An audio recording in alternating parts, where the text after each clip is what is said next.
Leukemia doesn't discriminate. It can strike anyone, as health and fitness TV journalist Loriana Hernandez found out. All the years of covering health and fitness stories and covering some very dire situations, I didn't know how to deal with my own story. Suddenly, I became the story. Friday night at 6 o'clock, I was diagnosed. By Sunday morning at 4 a.m., I got a phone call from Dr. Mark Levis saying, "Get on a plane, we have a bed waiting for you. Say goodbye to your son, you don't have time to wait." My husband just took me to the airport. I gave him a kiss. I hopped on a plane to Hopkins and checked myself in alone. And it was the scariest day of my life, that flight, looking out the window, not knowing if I was ever going to see my son again.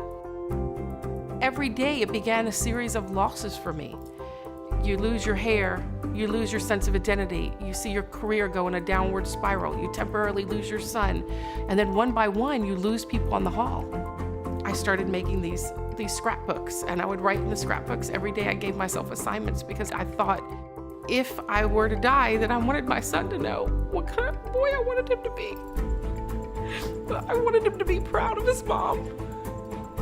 There were 5 times I went in, 5 times I stepped into the ring for more chemo and more chemo and more chemo, and nothing worked. And eventually they said, it's coming back.